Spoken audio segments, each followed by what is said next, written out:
자랑스러운 우리나라, 한국 같은 첨단 기술 선진국이 KF-21 보라매라고 불리는 강력한 공격형 전투기 개발에 나서는 가운데 미국은 어서 빨리 새로운 결단을 내려야 할 것이라고 주장한 유명 군사 전문가가 나와 세계적으로 큰 화제를 모으고 있습니다. 미국 상원에서 방위 및 국가안보 요원으로 일하며 워싱턴 DC에 근접한 아메리카 안보센터에서 선임 연구원으로 지낸 뒤 보잉에서 국제사업의 스페셜리스트로 일하는 브라이언 버튼은 외교 정책과 국가안보 문제를 논의하는 포럼인 워터록스의 이와 같은 주장을 담은 내용을 기고했습니다.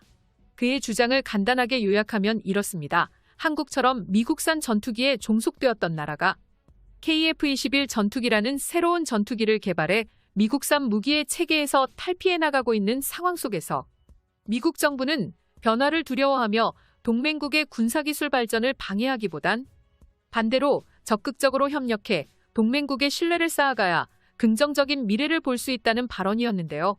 그의 말처럼 실제로 미국은 한국의 KF-21 전투기의 4대 핵심 기술을 이전해준다면서 말을 바꾼 적이 있고 로키드 마틴 역시 KF-21 전투기가 새로운 해외 수출의 경쟁자로 등극하게 되자 지난 날들을 후회하기 시작했습니다.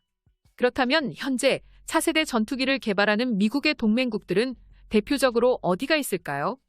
미국의 국방비 증액 요청에 부응해 영국과 프랑스, 독일과 이탈리아, 그리고 한국 등 미국과 친밀한 동맹국들이 국방비 증액에 동참하기 시작했지만 문제는 증액된 자금이 미군을 보완하기 위한 전력 강화 목적이 아니라 독자적인 전투기 개발 프로그램으로 옮겨가고 있다는 점입니다. 브라이언 버튼이 지적하고 있는 독자적인 전투기 개발 프로그램은 향후 4년간 20억 파운드의 투자를 약속한 영국의 템페스트 프로그램과 1,000억 유로 이상으로 전망되는 독일과 프랑스, 스페인의 FCAS 프로그램과 함께 약 80억 달러의 자금을 투입해 개발이 진행되고 있는 한국의 KF-21 프로그램을 대표적으로 언급했습니다. 브라이언 버튼은 미국의 동맹국들에서 진행되고 있는 이 같은 전투기 개발 프로그램들이 성공한다면 동맹국들은 미국산 전투기를 굳이 구입하지 않고도 적절한 군사적 능력을 독자적으로 확보할 수 있을 것이라고 평가하고 있습니다. 그러나 미국 정부는 동맹국들의 전투기 프로그램은 경쟁 관계에 노출돼 적극적인 공조가 부족하고 동맹국들의 한정된 자금이 미군과 상호 운용성이 떨어지는 중복된 프로그램에 소비된다면 감시정찰과 방공 미사일 분야 같은 다른 프로그램에 투자할 여력이 떨어져 동맹 전체의 이익을 해칠 위험성이 있다고 쓸데없는 우려를 가지고 있다는 점이 문제라고 지적했습니다. 이에 반박해 브라이언 버튼은 이렇게 말했습니다. 각 동맹국들의 전투기 개발 프로그램은 장래의 위협이나 전쟁 환경의 설정이 다르기 때문에 스텔스 성능과 전투기의 성능, 금융 환경과 작전 환경, 무기 탑재량과 데이터 통신 등에 대한 각국마다 생각이 다르며 차세대 전투기에 대한 요구 요건이 제각각 이어서 그들에게 가장 효율적인 무기를 개발하고 있는 것이죠. 하지만 미국이 동맹국의 군사기술 개발을 억제하기 위하여 정치적인 압력을 하는 것은 그만두는 것이 좋다고 지적하고 있습니다. 오히려 그는 상호 운용성을 확보하고 동맹국의 한정된 자금을 효과적으로 활용하기 위해 정치적인 압력을 가해 프로그램 자체를 중단시키고 미국의 프로그램으로 통합하는 수법은 미국의 동맹국들에게 불평이나 저항만 불러일으킬 뿐이다라고 지적했고 더욱이 동맹국들의 전투기 프로그램은 고용이나 산업 기반 유지라는 국내 산업 정책과 연결되어 있기 때문에 이러한 동맹국들의 노력을 미국이 경솔하게 부정하거나 경시하는 것은 삼가야 한다고 말하고 있습니다. 반대로 그는 러시아나 중국에 대두하고 있는 상황에서 단독으로는 대처할 수 없는 안전보장상의 위협에 노출되어 있는 미국이 전부터 동맹국가의 협력 기회를 방해하는 나쁜 버릇에 사로잡혀 있다라고 지적했고 동맹국들과의 논의나 공동 작업에 방해가 되는 이러한 버릇을 고쳐야 한다고 말하고 있습니다. 이것에 대해 구체적으로 설명하자면 현재 미국 정부의 복잡하고 제약이 많은 수출 관리 프로세스에서는 동맹국들과 다양한 차세대 전투기를 공동으로 개발하는 것은 사실상 불가능하며 미 공군이나 미 해군이 개발 중인 차세대 전투기 역시 동맹국들에 관한 수출을 전혀 고려하고 있지 않습니다. 이러한 미국의 정책이 동맹국들로 하여금 독자적인 전투기 개발을 강행하게 만든 주요한 이유라며 미국은 무의미한 절차만 중시하고 있는 관공서 업무와 결별하고 동맹국과의 공조 기회를 되찾아야 한다고 주장하고 있습니다.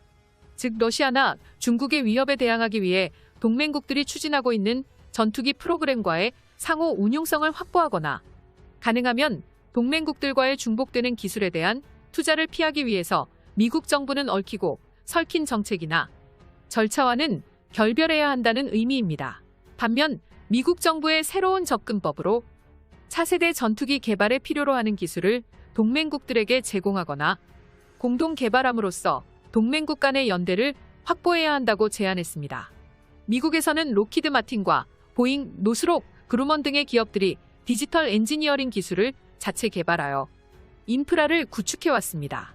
이 세 개 기업이 구축한 디지털 엔지니어링 기술은 기술 검증용 항공기를 포함해 시험 제작에 많은 시간과 자금을 투입했다라고 알려져 있습니다.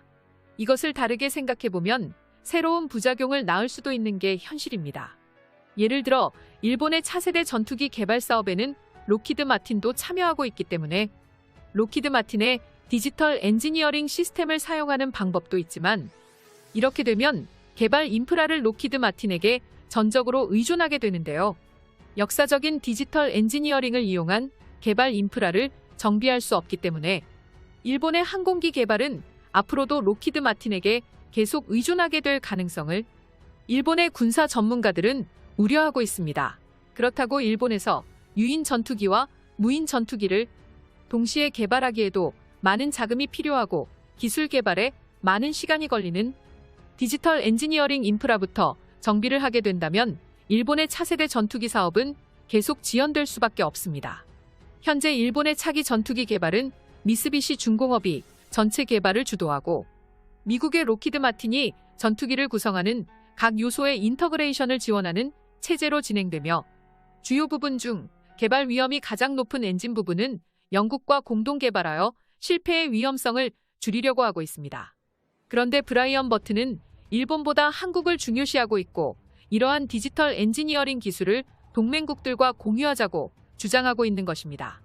하지만 미국이 개발한 차세대 전투기를 구성하는 기술을 동맹국들 간에 공유하자는 아이디어가 실현될지는 미국 의회의 허가가 필요하기 때문에 브라이언 버튼의 주장은 실현 가능성이 낮을 것으로 부정적이게 평가하는 전문가들도 있지만 그러나 그동안 너무나 폐쇄적이었던 미국의 기술 공유에 대한 비판적인 목소리가 미국 내에서 나오고 있으며 결국 그동안의 폐쇄적인 기술 공유 정책이 동맹국들이 전투기를 독자적으로 개발하는 원인을 스스로 초래했으며 동맹국들의 이러한 정책은 미국의 국익에 부합하지 않는다는 것입니다. 미국의 정책에 많은 영향을 끼치는 싱크탱크에서 이러한 목소리가 나오고 있다는 점을 주목할 필요가 있으며 동맹국들에게 기술을 공유하지 않았던 미국의 정책이 서서히 변화해 나갈지도 주목됩니다. 여기까지 대고구려제국이었습니다. 땡큐 포 와칭.